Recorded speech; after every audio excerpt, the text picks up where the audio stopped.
दिल्लीतील निर्भया केस, मुंबईतील शक्ती mill gang rape आणि देशभरात वेळोवेळी घडणारे अगणित ॲसिड हल्ले, छेडछाड, अत्याचार.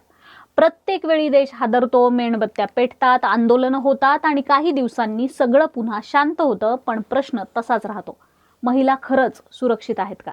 आणि याच प्रश्नाचं एक भेदक वास्तव पुन्हा एकदा समोर आलंय. यावेळी अहिल्यानगरमधील एक 11 वर्षीय शाळकरी विद्यार्थिनी या घटनेची शिकार ठरली आहे. चक्क तिच्या चेहऱ्यावर ॲसिड टाकण्यात आलं. काय होतं तिचा दोष? केवळ मुलगी आहे म्हणून तिला ॲसिड हल्ल्याला बळी ठरावं लागतंय?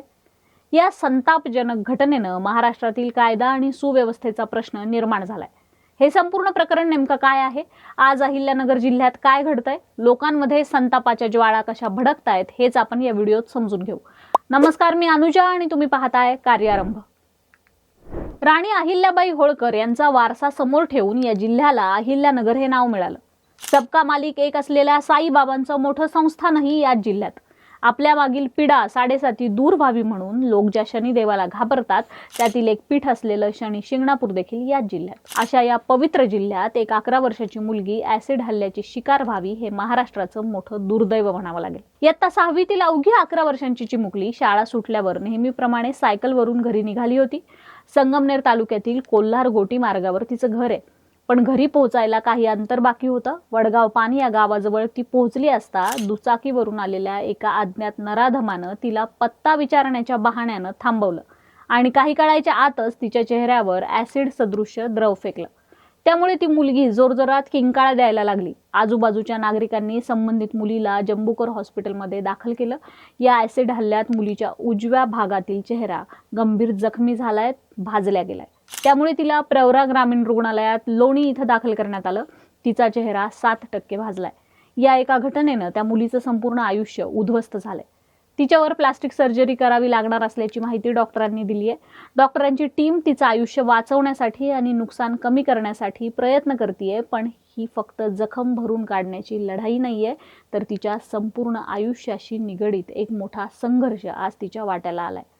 समाज भलेही रस्त्यावर उतरून तिच्या न्यायासाठी संघर्ष करेल, पण शारीरिक वेदना मात्र तिलाच सोसाव्या लागतील. हे सगळं पाहून तळपायाची आग मस्तकात जाते. या सगळ्यात सर्वात वेदनादायी चित्र म्हणजे तिच्या आईचं आहे. या मुलीला वडील नाहीयेत. आई मजुरी करून मुलाचं आणि मुलीचं पोट भरते. आई आणि 2 मुलं हे मामाकडे म्हणजे या मुलीच्या आजोळी राहतात. अत्यंत हालाखीच्या परिस्थितीत जगणारी ही आई आज प्रशासनाला थेट जाब विचारतीये. माझ्या मुलीचं आयुष्य उद्ध्वस्त झालंय, आता तिचं भविष्य कोण घडवणार? हा तिचा सवाल केवळ एका आईचा आक्रोश नाहीये, तर संपूर्ण व्यवस्थेला विचारलेला प्रश्न आहे. तो मुलगा कोण आहे तो शोधून काढा, त्याला फासावर लटकवा. आमच्या मुलीचा यात काहीच दोष नसताना तिच्या वाट्याला ही वेदना का आणि कशासाठी? असा या आईचा आक्रोश आणि प्रश्न आहे. दरम्यान या घटनेनंतर अहिल्यानगरमध्ये नागरिकांचा संताप उफाळून आलाय. लोक रस्त्यावर उतरलेत आणि ठिकठिकाणी रास्ता रोको आंदोलन देखील वडगाव पान येथील नागरिकांनी सुरू केले. तिथे कडकडीत बंद ठेवलाय. तर मुख्य चौफुलीवर रस्ता रोको आंदोलन सुरूच आहे. नागरिकांची एकच मागणी आहे, आरोपीला तात्काळ अटक करा आणि त्याला कठोरात कठोर शिक्षा मिळवून द्या. हे आंदोलन केवळ एका घटनेविरोधात नाहीये, तर सतत घडणाऱ्या अशा गुन्ह्यांविरोधात उभा राहिलेला जनतेचा रोष आहे. या घटनेचे पडसाद आता थेट विधानसभेतही उमटलेले दिसतायत. विविध आमदारांनी सरकारला जाब विचारला असून कायदा सुव्यवस्थेवर गंभीर प्रश्नचिन्ह उपस्थित केले.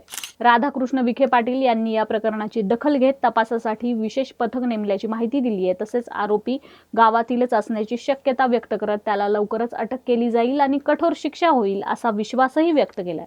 दुसरीकडे विरोधकांकडून देखील सरकारवर टीका सुरू झाली असून महिला आणि मुलींच्या सुरक्षेचा मुद्दा पुन्हा ऐरणीवर आलाय.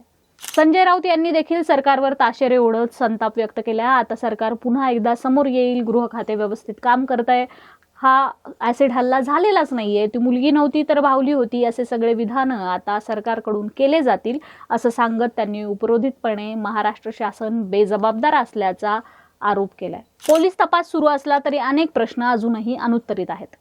आरोपी कोण आहे? ॲसिड हल्ला करण्यामागे त्याचा उद्देश काय?